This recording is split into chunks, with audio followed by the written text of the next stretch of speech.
안녕하세요. 딸아이 하나를 둔 30대 여성입니다. 남편과는 이혼 소송 중인데 이제 거의 다 끝나가요. 그리고 다행히 좋은 결과가 나올 것 같아서 드디어 이렇게 제 이야기를 한번 해볼까 합니다. 그런데 막상 얘기를 하려니까 어디서부터 어떻게 이야기를 하는 게 좋을지 조금은 난감하기도 하네요. 남편하고는 집안어른의 소개로 만났습니다. 가까운 집안어른은 아니셨는데 지금으로부터 몇 년 전 사촌언니가 결혼하던 날 부모님하고 같이 하객으로 참석한 적이 있어요. 그리고 그때 한동안 안부조차 모르고 지냈던 먼 친척어른들 몇 분을 뵙게 되었죠. 그리고 그중 한 분이 저더러 참하게 생겼다며 몇 번이나 저를 칭찬하셨고 제가 어린 나이도 아니었는데 맛있는 거라도 사 먹으라며 제 손에 5만 원짜리 한 장을 쥐어주시더라고요. 제가 당황해서 괜찮다며 거절하려고 했는데 어른이 예뻐서 주는 용돈이니 받으라셨고 마침 또 결혼식장이다 보니 다들 분위기가 좋았거든요. 그래서 얼떨결에 그렇게 5만 원을 받고 인사를 드리고 그랬어요. 그런데 그 일이 있고 며칠 뒤 그 어른께서 저희 아버지한테 전화를 하셔서는 제가 시집은 갔는지 만나는 남자는 있는지 그런 것들을 물어보시더랍니다. 그리고는 당신이 건너 아는 집에 아주 괜찮은 청년이 있다면서 저랑 한번 만나게 해주고 싶다 그러셨다는 거예요. 그리고 저는 당연히 싫다고 했어요. 솔직히 말하자면 거짓말 좀 보태서 불편해서 싫다고 아주 진저리를 쳤었죠. 원래도 자연스러운 만남을 추구하는 저였는데 잘 알지도 못하는 집안어른이 주선하는 자리라니 상상만 해도 불편해서 속이 다 울렁거렸다니까요. 하지만 부모님께선 듣자 하니 이미 어른께서 그쪽 집안에다가 말도 해놓으신 것 같고 그래서 제가 안 나가면 그 어른 체면이 말이 아니게 생겼답니다. 그러면서 그냥 집안어른 부탁이니 눈 딱 감고 나갔다 오라고 그리고 혹시 아냐 정말 괜찮은 사람이 나올지 하셨는데 솔직히 그런 말은 귀에 들어오지도 않더라고요. 그저 이게 그 5만 원을 받은 대가인가 싶은 게 황당하고 짜증도 나고 정말이지 기대는커녕 만나기도 전에 있는 대로 마음이 상해버렸다니까요. 하지만 약속 날짜가 다가올수록 집안어른이 중간에 계시다 보니 그래도 기왕 나가는 거 잘해서 나가야겠다는 생각이 들대요. 그래서 옷도 신경 써서 갖춰 입고 서둘러서 집을 나섰더니 약속 시간보다 10분 정도 일찍 도착하게 되었죠. 그런데 남편은 벌써 도착해 저를 기다리고 있었습니다. 그게 좀 인상적이었어요. 게다가 준비라도 해온 사람처럼 자기소개를 하는데 긴장한 목소리도 목소리인데 사람이 성실하단 게 느껴지더라고요. 뿐만 아니라 남편도 저랑 같은 작가의 팬이라는 사실을 알았을 땐 신기하면서 괜히 반갑기까지 한 게 그러니 대화는 또 얼마나 잘 통했겠어요? 시간 가는 줄 모른다는 게 어떤 건지 그때 처음 알았네요. 이후로 저희는 인연을 만났고 11월에 어느 날 남편의 프로포즈로 결혼까지 약속했어요. 그리고 양가의 축복 속에서 부부의 연을 맺게 되었는데 여기까지는 솔직히 별 문제가 없었거든요. 아니 오히려 무르르듯 자연스럽게 흘러가서 정말 우리가 운명은 운명인가 보다 그런 생각까지 들었죠. 그런데 제가 딸아이를 출산하고 얼마 지나지 않아 생각지도 못한 일로 남편이란 사람에게 크게 실망하고 말았습니다. 산후조리원에서 나온 후 저는 소위 남들이 말하는 독박 육아를 시작했어요. 육아휴직을 쓰는 게 눈치가 보였지만 딸아이와 유대감을 형성하는 게 중요하다 생각해서 어렵게 내린 결정이었죠. 하지만 육아라는 게 정말 마음처럼 쉽지가 않더라고요. 그래서 어쩔 수 없이 친정어머니의 손을 빌리는 날이 하루 이틀 늘어났습니다. 남편이 못마땅해하는 눈치였지만 그때만 하더라도 저는 그저 남편이 저희 친정어머니한테 미안해서 그런다고 생각했어요. 한편으론 시어머니보단 친정어머니의 출입이 잦아지니 그게 불편해서 저러나 싶기도 했고요. 그러다 딸아이가 100일이 좀 지났을 무렵 제가 알아눕게 되었는데 다행히 열이 있거나 한 것은 아니었지만 전에 없이 딸아이 돌보는 게 힘에 부치대요? 그래서 남편에게 이야기를 하니 시터를 부르라는데 솔직히 좋은 시터분들도 많겠지만 워낙 흉흉한 뉴스가 판을 치던 시기였거든요. 그러니 비록 제가 집에 있다고 해도 함부로 잘 알지도 못하는 사람을 집에 들이기가 겁나더라고요. 그래서 결국 친정어머니를 오시라고 했어요. 한 2주 정도 저희 집에 계시면서 저 좀 도와달라고요. 참고로 시댁에도 여쭤봤지만 어머님께서는 아주 난색을 표하시며 가면 일당으로 한 20만 원씩은 받아야 한다는 말씀만 하셨습니다. 저희 상황을 뻔히 아시면서 그런 말씀을 하셨다는 건 한마디로 싫다는 말씀이셨죠. 그런데 저희 어머니가 와 계신 지 꼬박 일주일 되던 날이었어요. 현관을 들어서는 남편 표정이 좋지가 않더라고요. 그래서 제가 밖에서 무슨 일이라도 있었어? 표정이 왜 이렇게 안 좋아? 장모님은? 잠깐 뭐 사러 간다고 나가셨는데 왜? 장모님 안 씻으시냐? 진짜 요즘 집에만 들어오면 구역질이 난다, 구역질이 나. 그게 무슨 막말이야? 집에서 무슨 냄새가 난다고 그래? 그리고 냄새가 나도 그게 우리 엄마한테서 난다는 증거 있어? 장모님 오시기 전엔 안 났는데 장모님 오신 이후로 며칠째 내가 속이 미식거린다고. 그러면 100% 장모님 때문이지, 안 그래? 우리 엄마 아침 저녁으로 씻으시거든? 당신보다 더 자주? 알지도 못하면서 생사람 잡고 있어 진짜. 남편과 대화가 끝나기가 무섭게 친정어머니가 들어오셨고 저는 저도 모르게 친정어머니의 표정을 살폈습니다. 다행히 어머니는 아무것도 듣지 못하신 듯 했지만 제 마음은 편치 않았죠. 게다가 남편 말이 신경 쓰여 저도 모르게 코를 킁킁거리며 어머니 냄새를 맡게 됐는데 그런 제 모습을 알아차리자마자 이 상황 자체가 너무 짜증나고 서럽고 그런데 이내 곧 저녁 식사를 하는 자리에서 남편이 이번엔 아주 노골적으로 인상을 쓰더니 또다시 무슨 냄새 안 나냐고 그러더라고요. 그리고는 저희 어머니더러 장모님 씻으셨어요? 그러는데 정말이지 진짜 밥상이고 뭐고 확 뒤집어 엎어버리고 싶더라니까요. 그리고 어머니는 금세 얼굴이 빨개지셔서는 씻었는데 왜 나한테 무슨 냄새라도 나냐면서 당황스러워 하셨는데 어찌나 분하던지 눈물이 다 날 것 같더라고요. 사실 저희 어머니는 제가 결혼하던 해까지 시장에서 아버지와 함께 튀김 가게를 하셨어요. 아버지의 사업이 망하고 이후로 마지막이란 각오로 주변 분들에게 돈을 빌려 시작하셨던 일이었죠. 돈 빌려준 사람들한테 하루라도 빨리 갚아줘야 된다고 그러면서도 저한테는 뭐 하나 부족한 거 없이 해주시려고 한 달에 딱 하루만 쉬시면서 그렇게 20년을 장사하셨습니다. 그리고 덕분에 지금은 떵떵거리며 살 정도는 아니어도 어디 가서 아쉬운 소리는 안 하고 사세요. 3층짜리 작은 건물이지만 새들어 장사하던 그 건물도 저희 부모님이 사셨거든요. 하지만 저희 어머니는 그 튀김 가게가 우리를 살렸다 하시면서도 기름 냄새라면 아주 진저리를 치십니다. 그래서 지금도 남들 다 좋아하는 치킨도 안 드세요. 그리고 남편도 이런 사연을 다 알고 있어요. 처음부터 숨길 생각도 없었지만 구구절절 얘기하려고 한 것도 아니었는데 남편이 어찌나 시부모님 고생하신 이야기를 우려먹고 또 우려먹던지 게다가 솔직히 제가 듣기엔 크게 고생하셨다는 느낌도 없었거든요. 하지만 자식 입장에선 자기 부모가 제일 애틋한 거 아니겠어요? 그래서 그런 남편에게 무안을 주는 대신 저도 저희 부모님 이야기를 했던 것뿐이었어요. 그리고 그때 분명히 이야기했거든요. 그런 이유로 우리 부모님은 두 분 다 냄새난다는 말에는 아주 예민하시다고요. 참고로 단지 튀김 냄새를 질리게 맡아서 그런 건 아니고 한참 장사에 매달리시던 무렵에는 정말 두 분 머리카락 한 올 한 올까지 소위 기름쩐내라고 하죠. 그 쩐내에 쩔어 있었어요. 그리고 두 분도 그 사실을 잘 알고 계셨기 때문에 정말 아침 저녁으로 몸이 벌게지도록 샤워를 하시더라고요. 특히나 어머니는 정말 살갗이 다 일어날 만큼 그때를 생각하면 지금도 제 마음 한구석이 먹먹해져요. 아무튼 그랬는데 그 쩐내라는 게 쉽게 빠지질 않는 거예요.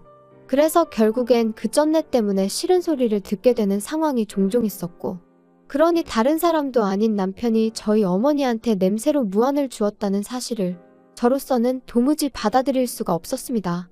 그래서 이튿날 죽이 되든 밥이 되든 내가 애를 보겠다 하고 어머니는 가시라고 했어요. 며칠 같이 지내면서 어머니가 좀 편하게 대해주니까 인간이 장모 어려운 줄을 모르고 저딴 식으로 나오나 싶기도 했고 괜히 좋은 마음으로 오셔서는 상처만 받고 가시면 안 된다 싶었거든요. 남편이 하다못해 조심스럽게 여쭤보기라도 했다면 조금 위로가 되었을까요? 지금도 잘 모르겠어요. 확실한 건 있는 대로 인상을 찡그리며 싫은 티를 낸 그 얼굴이 제 뇌리에 너무나 선명하게 남았기에 며칠이 지나가도 남편이 꼴보기도 싫었다는 거죠. 그리고 말이 나왔으니 말이지만 까놓고 말해서 저라고 시부모님이 하시는 행동이 전부 다 마음에 들었겠어요? 식사 도중에 아버님은 트름을 열댓 번은 하시는 분이셨고 어머님은 설거지거리를 못하러 만드냐며 한 번도 반찬을 덜어서 드시질 않으셨습니다. 그래도 저는 평생을 저렇게 사신 분들이니 어떻게 다 내 입맛에 맞추겠나. 어쩌다 한 번이니 그냥 내가 이해하면 된다 생각하고 넘긴 적이 한두 번이 아니었어요. 그런데 남편이 먼저 그런 식으로 나오니 저도 더는 참지 말아야겠다고. 그게 뭐라고 아주 단단히 결심을 하게 되더라니까요. 그런데 그 일이 있고 얼마 지나지 않아 저는 청천벽력 같은 사실을 알게 되었습니다. 그렇게 친정어머니를 가시게 한 후로 마음 한켠이 답답하고 묵직한 게, 그러다 하루는 그냥 무작정 친정부모님을 만나러 가고 싶더라고요. 그래서 연락도 없이 친정을 찾았는데 집안이 온통 어질러져 있었어요. 제가 알던 친정집 같지 않아서 도둑이라도 든 줄 알았을 정도로 말이죠. 그리고 그 사이에서 웬 서류 뭉치가 제 눈에 들어왔는데 그건 바로 어머니의 병원 서류였습니다. 게다가 그제서야 식탁 위에 잔뜩 늘어난 약봉지도 눈에 들어오고, 결국 이게 다 뭐냐는 제 추궁에 아버지께서 친정어머니가 폐암위기라는 사실을 털어놓으셨어요. 그런데 더 충격적이었던 건 어머니도 아버지도 진작부터 알고 계셨으면서 임신 중인 제가 놀랄까봐 비밀로 하고 계셨다는 거였죠. 제가 어떻게 그러실 수가 있냐고, 그러다 어머니가 돌아가시기라도 하셨으면 나는 어떻게 살라고 그런 거냐고. 원망이라고 해야 할지 그때 그 감정은 한마디 단어로 설명할 수가 없네요. 아무튼 이후로 저는 바로 어머니를 모시고 병원을 찾았습니다. 그리고 의사가 말하길 당장이라도 병원에 입원하셔서 치료를 시작하는 게 좋겠다대요. 그런데 어머니께서 아주 완강히 거절을 하셨어요. 평생 장사만 하다가 이제 좀 사람답게 살려는데 병원에 갇혀있고 싶지는 않다고요. 그리고 저도 아버지도 그런 어머니의 고집을 도무지 꺾을 수가 없었죠.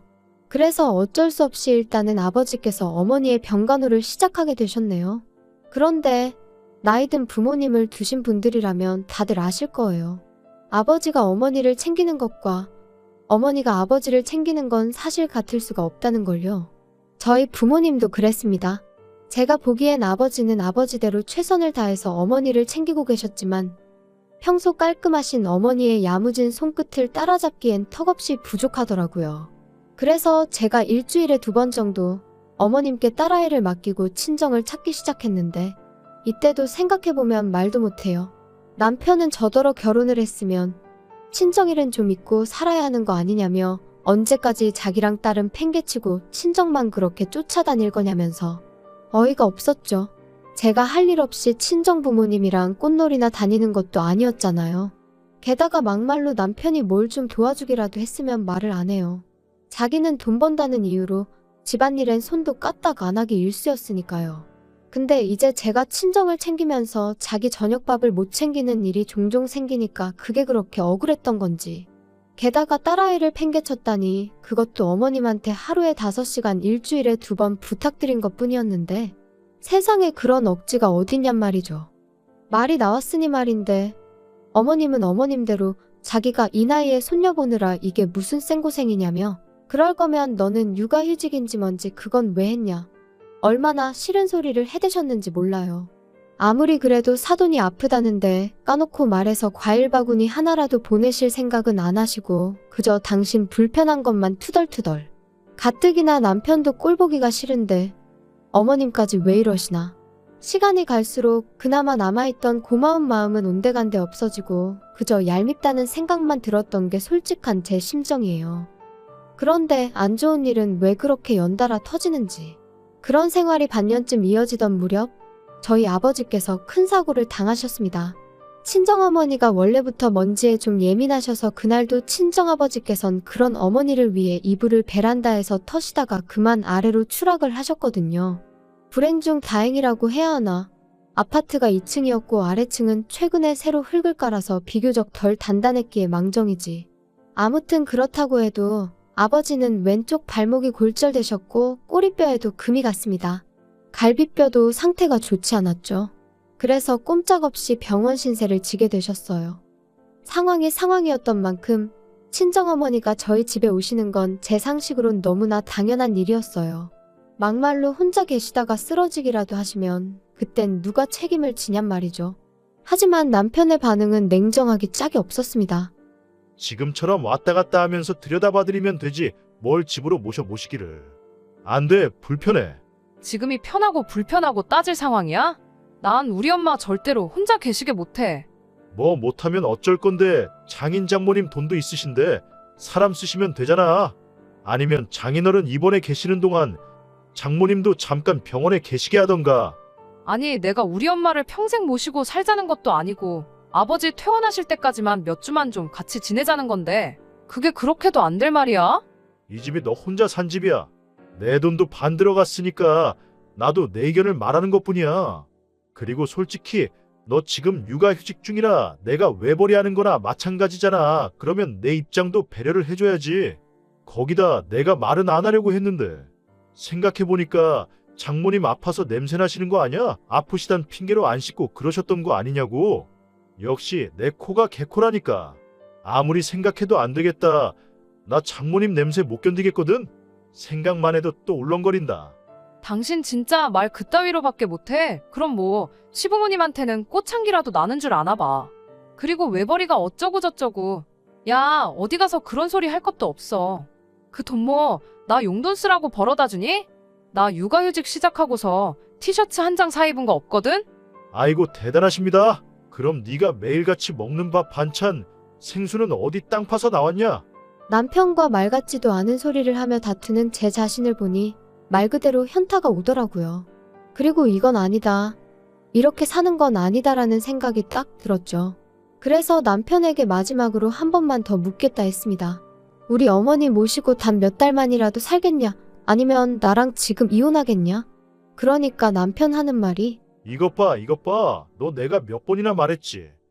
너가 신경 쓸 가정은 나랑 우리 희연이가 있는 여기라고. 근데 지금 뭐 나더러 장모님을 모시던지 아니면 이혼을 하던지 선택을 하라고? 너 제정신이냐? 그래, 당신 말대로 내가 우선순위를 착각하고 있는 건지도 모르지. 하지만 나는 내 부모까지 나 몰라라 라는 배우자를 존경하며 평생 한 이불 덮고 살 자신이 없거든. 이러다 막말로 우리 엄마나 아빠 잘못되기라도 하면 난 네가 악마로 보일 것 같은데 그때 가서 이혼하면 너무 늦잖아? 어이가 없다. 진짜. 그래 뭐 이혼하고 싶으면 이혼해. 그런데 희연이는 네가 못 데려가. 내가 키울 거야. 그거야 법대로 하자고. 장인장모 병간호도 못하게 해서 이혼한다는데 그런 철면피한테 과연 딸을 키우게 해줄지는 모르겠네. 좋은 변호사로 한번 잘 알아봐. 그리고 그날부로 저는 제 짐을 챙겨서 집을 나왔습니다. 술에 진탕 취해 남편이 잠든 사이를 틈타 아이도 데리고 나왔죠. 사실 남편이야 딸아이를 정말이지 눈에 넣어도 아프지 않을 정도로 예뻐한 건 사실이지만 시부모님은 아들이 아니라는 이유로 늘 시큰둥한 반응이셨어요.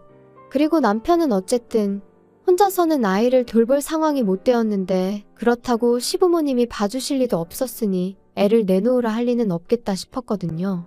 그리고 이혼을 하겠다고 딱 마음을 먹고 나니 그때부턴 제가 아이한테 하는 행동 하나 말 한마디가 전부 다 양육권 결정에 영향을 끼칠 것 같다는, 제가 법을 알고 그런 건 아니었지만 아무튼 나름대로 만반의 대비를 해야겠다 그런 생각도 들었고요. 그리고 이후로 무려 1년 3개월에 걸쳐 지독한 이혼 소송을 이어갔습니다. 그때 서름과 고됨을 이야기하자면 아마 석 달하고도 열흘을 밤을 새도 부족할 거예요. 하지만 결론부터 이야기하자면 친정아버지는 약간의 후유증이 남긴 했지만 혼자 일상생활이 가능할 만큼 건강을 회복하셨어요. 그리고 더 놀라운 건 바로 저희 친정어머니의 상황이었습니다. 정말이지 지푸라기라도 잡는 심정으로 여기저기 자문을 구해서 어머니 건강에 좋다는 음식만 정성을 다해 드시게 했고, 귀찮아하시는 어머니를 모시고 산으로 들러 좋은 공기를 쐬기 위해 열심히 돌아다녔습니다.